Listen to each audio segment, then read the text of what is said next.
அடுத்த ரவுண்ட் ஆரம்பமாக இருக்கிறது. தொழுவூரை சேர்ந்த ராமச்சந்திரன் இப்பொழுது மீண்டும் களமிறங்குகிறார். எதிரணியினரை எதிர்த்து உள்ளே நுழைகிறார். ஆட்டம் இப்பொழுது விறுவிறுப்பாக நகர்கிறது. அனைவரும் ஆவலாக பார்த்துக் கொண்டிருக்கிறார்கள்.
இந்த போட்டியில் தொழுவூரை சேர்ந்த புரட்டுக்காலை அணியினர் மாபெரும் வெற்றி பெற்றுள்ளனர்.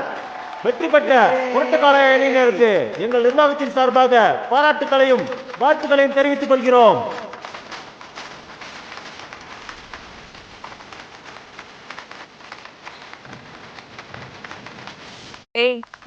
ஒரு வழியா ஜெயிச்சிட்டான்ல.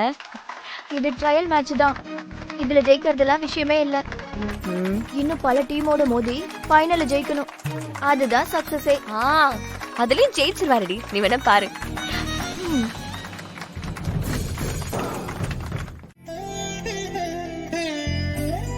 ஏங்க என்ன? இல்லைங்க, பார்த்துட்டே இருந்தீங்க அதான். கபடி விளையாண்டா பார்க்கதான் செய்வாங்க. அது சரி, ஆனா அவ்வளோ பேர்த்துல என்னையே பார்த்த மாதிரி இருந்துச்சு அதான்.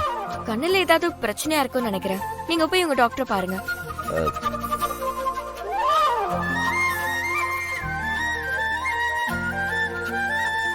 அப்போ நீங்க என்ன பார்க்கல? இல்லையே. சரி, நான் உங்ககிட்ட ஒன்று சொல்லலாமா?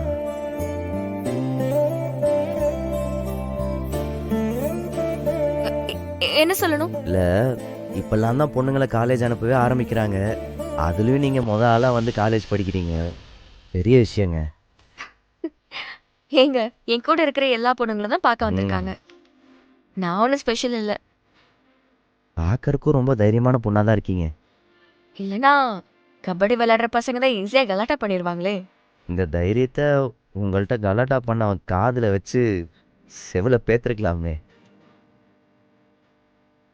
உங்களை தாங்க கேக்குறேன். அடிச்சிருக்கலாம். ஆனா என் மாமனாருக்கு யார் பதில் சொல்றது? அப்புறம் அவர் ரொம்ப வருத்தப்படுவார்ல. மாமனாரா? ஆமா, அவரு நான் கட்டிக்க போற பையங்க.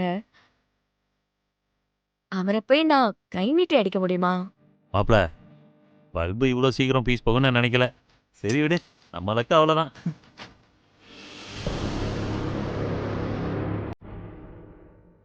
அன்னைக்கு என்ன கை நீட்டி அடிச்சுட்டு கபடி போட்டியில ஜெயிச்சிட்டா பெரிய சண்டையாருன்னு நினைப்பா உனக்கு? இப்போ வரைக்கும் அந்த நினப்பு இல்லை, நீங்களே சொல்லிட்டீங்கல்ல. அப்போ அப்படியே வச்சுப்போம். நான் சண்டியர் தான், என்ன பண்ணலாம்? என் மேல கை வச்சதுக்கு சண்டியரு என் காலில் விழுந்து மன்னிப்பு கேட்கணும்.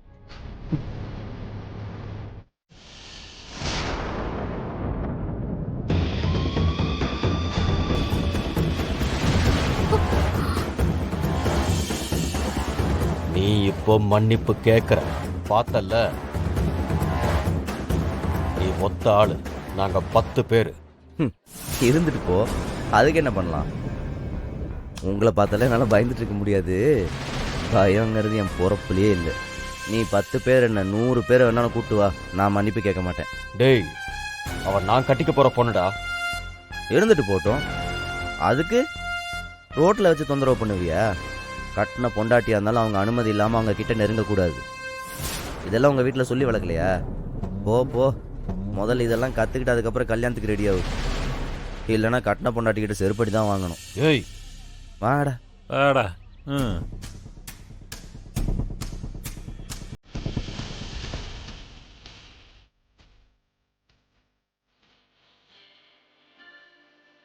ஏங்க இவன்லாம் ஒரு மாப்பிள்ளைன்னு சொல்லி இவனை கட்டிக்க போறீங்களே, இதெல்லாம் உங்களுக்கே நியாயமா இருக்கா? வாழ்க்கையை தொலைச்சிடாதீங்க. வாங்கடா.